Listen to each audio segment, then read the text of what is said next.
Olá, tudo bem com você? Que a graça e a paz de nosso Senhor Jesus esteja em sua vida. Pela misericórdia, bondade e graça do Senhor, aprove a Ele nos dar mais essa oportunidade de estarmos aqui para expormos mais uma porção da sua palavra. Eu estou expondo o Evangelho segundo escreveu João. Eu já expus até o capítulo 9 e hoje eu vou para o capítulo 10. Vamos lá, está aí na tela o bom pastor.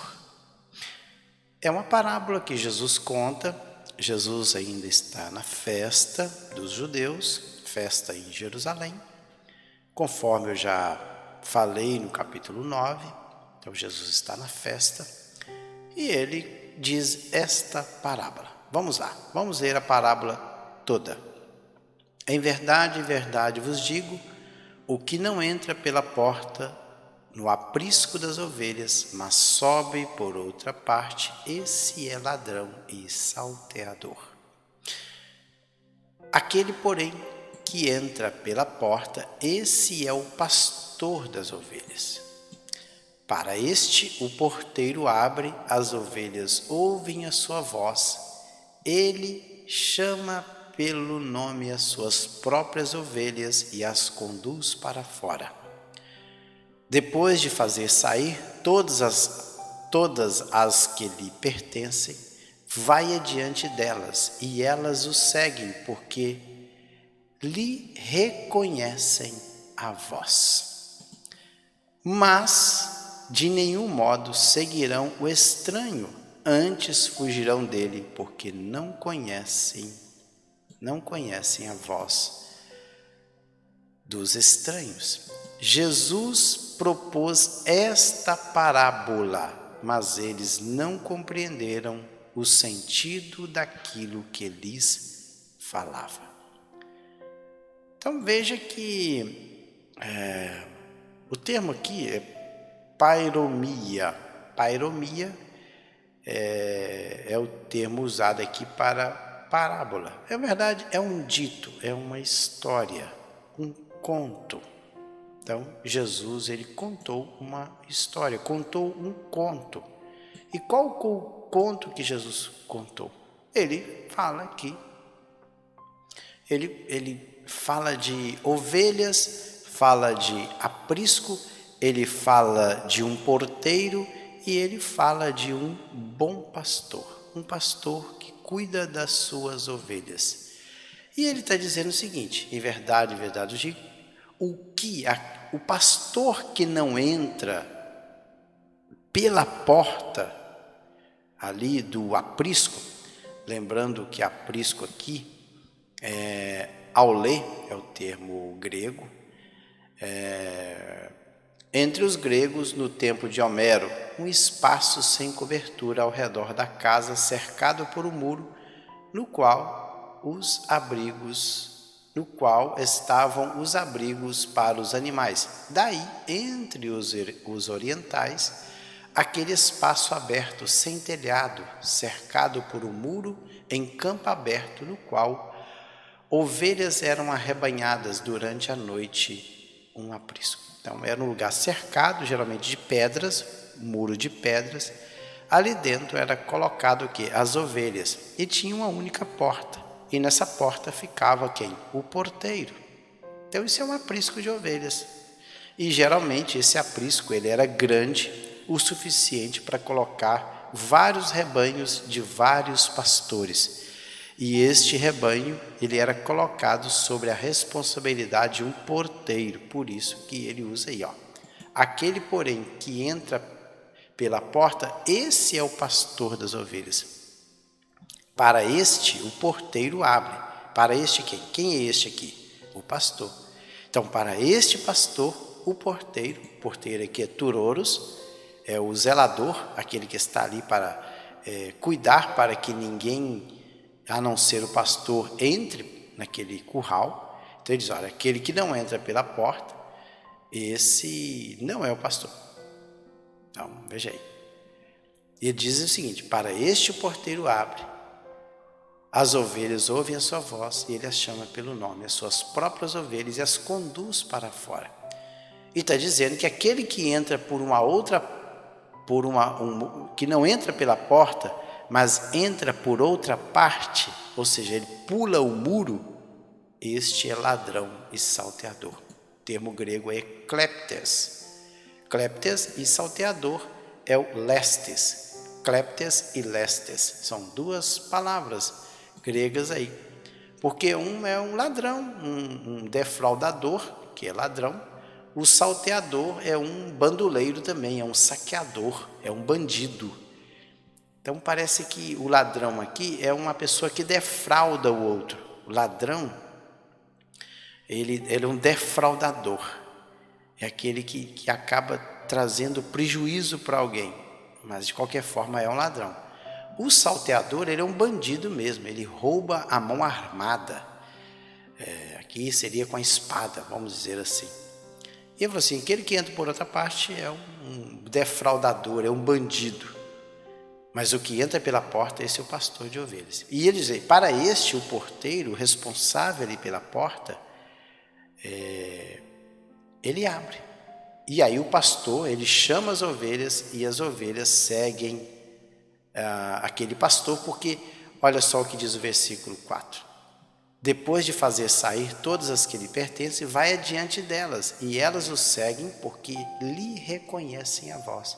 Então, como é que o porteiro sabe que aquelas ovelhas ali, elas pertencem àquele pastor? Porque na hora que ele chama, elas imediatamente reconhecem a sua voz e passam a segui-lo. E ele diz, olha, mas de modo nenhum seguirão estranho, antes fugirão dele, porque não conhecem a voz dos estranhos. Então está aí essa parábola. A parábola que Jesus propôs, de um pastor que guarda suas ovelhas em um curral, deixa essas ovelhas sob os cuidados de um porteiro, e no dia seguinte ele chega lá e olha, vim buscar as minhas ovelhas. E ele grita, as que lhe pertencem, levanta suas orelhinhas e sai seguindo aquele pastor. E quando Jesus conta esta parábola, ou esse conto, eles não compreenderam, olha aí, gnosco, tem uma partícula aqui de negação, ok, que é um advérbio, não, eles não entenderam, não conheceram o sentido daquilo que o Senhor Jesus acabava de falar, laléu. Aí Jesus tornou-se mais claro. Jesus, pois, lhes afirmou de novo, em verdade vos digo, eu sou a porta das ovelhas. Então, grave isso. No versículo 7, Jesus diz que ele é a porta das ovelhas. Na verdade, nesse texto aqui, Jesus vai dizer que eles são duas coisas na parábola. Então, por isso que a parábola tem que tomar muito cuidado na hora de interpretar uma parábola, para não cometermos nenhum erro de interpretação. A parábola, ela é um conto, é uma história que ela nos traz uma verdade espiritual. É um conto que nos traz uma verdade espiritual. E todos os itens da parábola são itens verdadeiros, mas a história é uma história que é criada.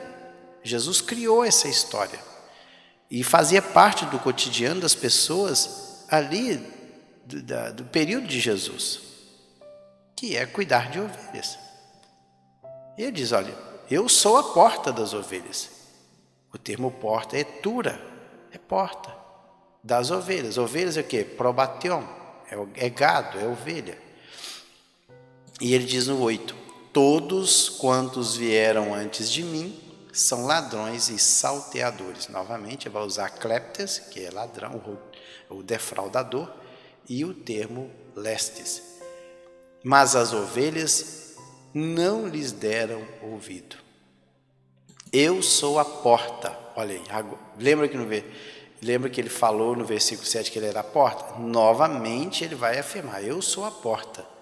Se alguém entrar por mim, será salvo. Aí vem a palavra sozo, é um verbo. tem o substantivo que é soter, que é salvador. Mas aqui o termo, o verbo é sozo. Sozo, que é salvar. Sairá e achará pastagem. Pastagem aqui, o termo grego é nome. Nome é da ideia de comida, alimento. O ladrão vem somente, olha aí, agora vamos para o 10. Esse texto é muito famoso, citado por muitas pessoas.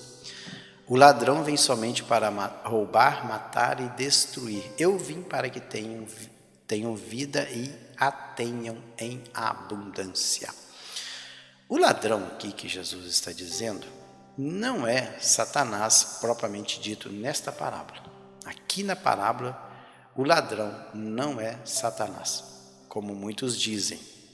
O ladrão aqui são os pastores que cuidaram do povo de Israel antes de Jesus. Eles estavam mais interessados na lã, na gordura e nos benefícios das ovelhas do que propriamente dito em cuidar das ovelhas. Porque uma certa época Jesus diz: ai de vós, escribas e fariseus hipócritas, parece que o termo é esse. Vocês percorrem terra e mar para fazer um prosélito, e depois de o haver feito, vocês o fazem 2 vezes filhos do inferno. Então, prova tanto que o ensino deles era terrível. Então, eles eram que ladrões mesmo. Eles estavam ali para destruir a vida das ovelhas. Eles estavam ali para matar, roubar e destruir o rebanho do Senhor. Claro que indiretamente é obra de Satanás. Sabemos que o diabo, o trabalho dele é matar e destruir. Mas nesse caso específico da parábola, o ladrão e o destruidor, o que veio para matar, são os pastores que vieram antes de Jesus. Eu sou o bom pastor. O bom pastor dá vida pelas ovelhas. E o interessante é que lá no livro do profeta Isaías, ainda nesse versículo 11, no livro do profeta Isaías, já estava profetizando e falando a respeito de um futuro pastor. Lá diz o seguinte, capítulo 40, versículo 11 do profeta Isaías: como o pastor apacentará o seu rebanho, entre os seus braços recolherá os cordeirinhos e os levará no seu regaço, as que amamentam guiará suavemente. Ezequiel, que é um dos profetas ali no iniciozinho do cativeiro babilônico, ano 593, e inclusive Ezequiel ele fala sobre os maus pastores, que já estava apacentando o povo de Israel no intuito de destruir o povo de Israel. O fato é que eles apacentaram de uma forma tão errada que Deus permitiu o cativeiro e muitas das ovelhas de Israel foram levadas para a Babilônia. Mas lá em Ezequiel 34, 23, o Senhor, através do profeta, diz o seguinte: eu suscitarei sobre elas um só pastor, e ele as apacentará. O meu servo Davi é que as apacentará. Ele lhes servirá de pastor. Está apontando para quem? Para Jesus. Para o Jesus. Então, o Senhor, eu vou levantar um dia um pastor, e esse sim vai cuidar das minhas ovelhas. Por isso que agora o Senhor Jesus diz: eu sou o bom pastor. Lembra que lá no 7 ele falou que ele era a porta?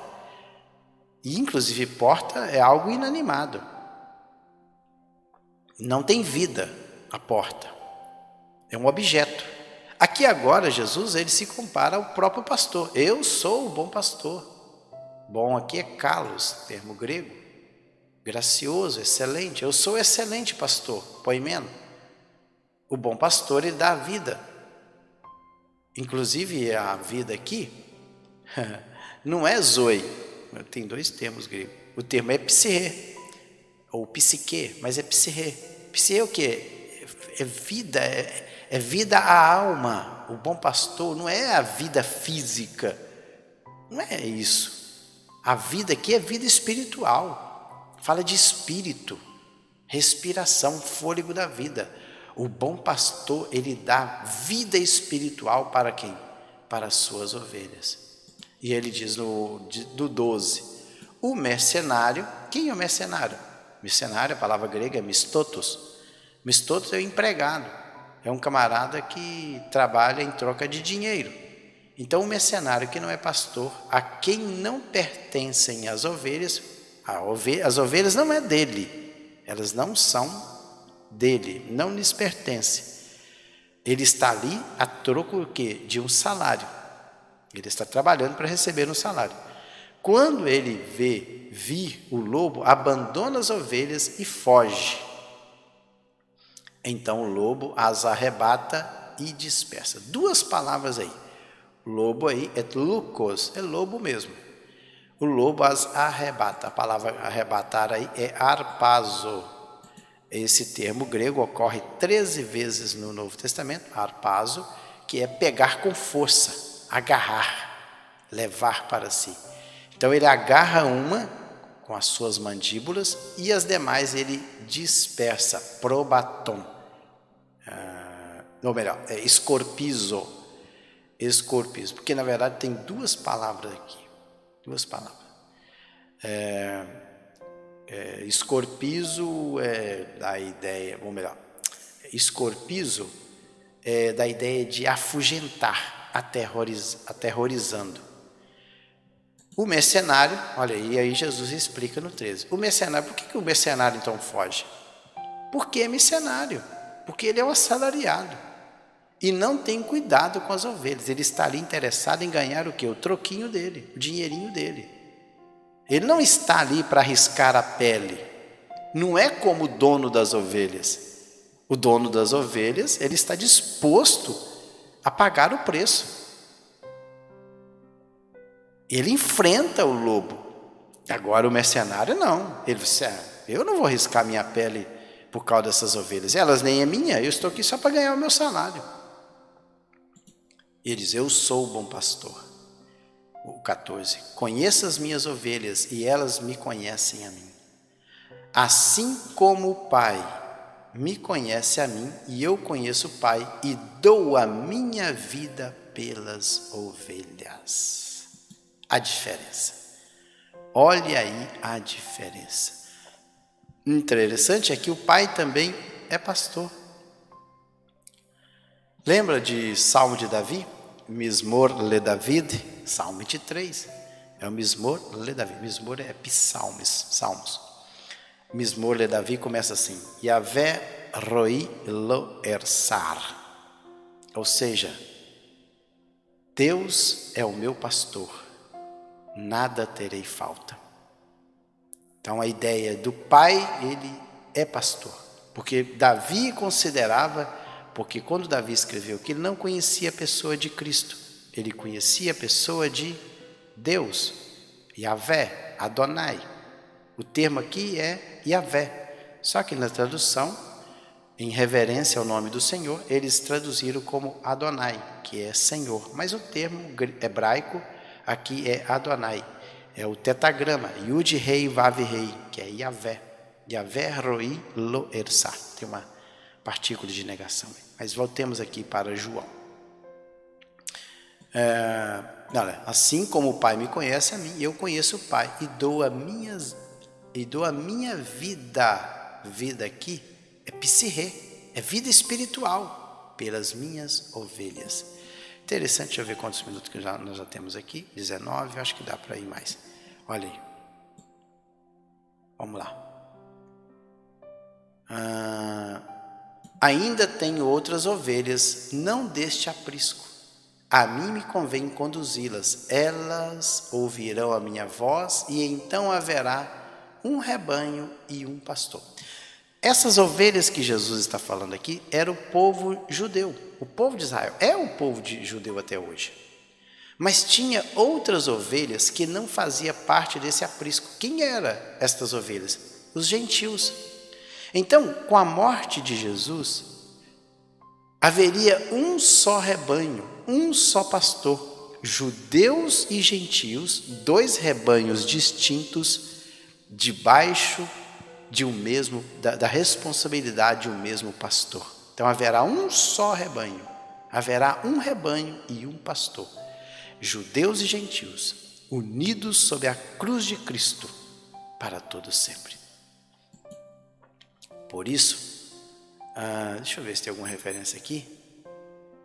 Ezequiel 37, 22, e deles farei uma nação na terra, nos montes de Israel, e um rei será rei de todos eles, e nunca mais serão duas nações, nunca mais para o futuro se dividirão em dois reinos. Ele está falando aqui sobre Judá e Efraim, os dois reinos divididos. Ele falou que todos agora estariam unidos, mas isso também aponta para os gentios, que os gentios estariam unidos debaixo da cruz de Cristo. É só você, depois nós vamos chegar no capítulo 12 desse mesmo evangelho, quando alguns gregos vão visitar Jesus, ele fala isso. Por isso o Pai me ama, porque eu dou a minha vida para reassumir. Ele dá a vida para depois reassumir ela. Vamos mais. Ninguém a tira de mim, pelo contrário, eu espontaneamente a dou, que é a vida, ele está falando da vida. E vida aqui é psirrê, é fôlego, respiração. Eu dou a minha respiração, para depois reassumir novamente. Ninguém a tira de mim, pelo contrário, eu espontaneamente, olha aí, espontaneamente, por livre e espontânea vontade, a dou. Dou aí é titeme. Titeme é colocar à disposição. Tenho autoridade para entregar, e a autoridade é exousia, ou seja, lição, permissão, poder de escolha, liberdade para fazer-se como quer. Esse termo aqui, ó. Eu tenho autoridade para entregar e também para reaver. Entregar o quê? A vida, o fôlego da vida. Este mandamento recebi de meu Pai, Esse mandamento, ou seja, esse mandato, aí, vamos ver aí, mandato, tá aí, ó. Esse comando, esse dever, esta ordem eu recebi do meu Pai. Foi o próprio Pai que deu. Por causa dessas palavras, rompeu nova dissensão. Lembra que lá no capítulo anterior, 9, já havia certa dissensão entre os judeus por causa da primeira fala de Jesus? Agora, novamente, com mais este ensino aqui, novamente houve dissensão. Lá no versículo 16 do capítulo 9. Então alguns dos fariseus diziam: este homem não é de Deus, pois não guarda o sábado, porque ele havia curado um homem no sábado. Dizia outro: como pode um homem pecador fazer tais sinais? E havia dissensão entre eles, ou seja, por causa disso, houve divisão entre eles, por causa das palavras de Jesus. E novamente aqui, uma dissensão entre eles. Então dividiram aqui o quê? A multidão. Muitos deles diziam: ele tem demônio e enlouqueceu. Por que o ouves? Olha, muitos diziam, muitos, não eram poucos, ele tem demônios, ou demônio, daimônio, é um espírito maligno, fala de uma divindade. E enlouqueceu. Mainomai é delirar, estar louco, ou seja, ele está possuído por um espírito imundo e por isso está delirando. E aí, outros, porém, ficaram do lado de Jesus. Outros diziam, pensaram com mais clareza. Outros diziam: este modo de falar não é de endemoniado. Pode, porventura, um demônio abrir os olhos aos cegos? E aí encerra esta passagem. Interessante. Pode, por acaso, os espíritos e os daimônios abrir os olhos aos cegos? Interessante que não tem aqui a resposta. Quando alguém cala é porque consentiram. Então, demônios não podem abrir olhos aos cegos. Então, por isso que muita multidão creram em Jesus. Próximo vídeo, eu estarei entrando em Jesus em Jerusalém durante a festa da dedicação. Deixa eu voltar aqui para a tela introdutória. Então, os judeus, assim, eles tinham várias festas. Tinha Páscoa, Pentecoste e Yom Kippur. Durante esse período aí, eles comemoravam outras festas aí. Na Páscoa, você tinha Páscoa, pães asmos e primícias. E depois, 50 dias depois da Páscoa, você tinha Pentecostes. Esse é o período antes do verão. No período do verão, não tinha mais aí as festas. Então, voltava-se às festas novamente em setembro, no nosso calendário. Então, você começava novamente com trombetas, Yom Kippur, que é o dia da expiação, e a última festa era a festa de tabernáculo. Estas festas foram instituídas por Deus através de Moisés. Depois, no futuro, no período do Macabeus, houve-se a festa da dedicação. É o que nós vamos falar no próximo vídeo a respeito desta festa que Jesus estava lá. E esta festa era meados de dezembro, ali quase começando o período de inverno ali em Jerusalém. Mas é um assunto para o próximo vídeo. Que Deus em Cristo abençoe. Fiquem todos na paz do Senhor Jesus.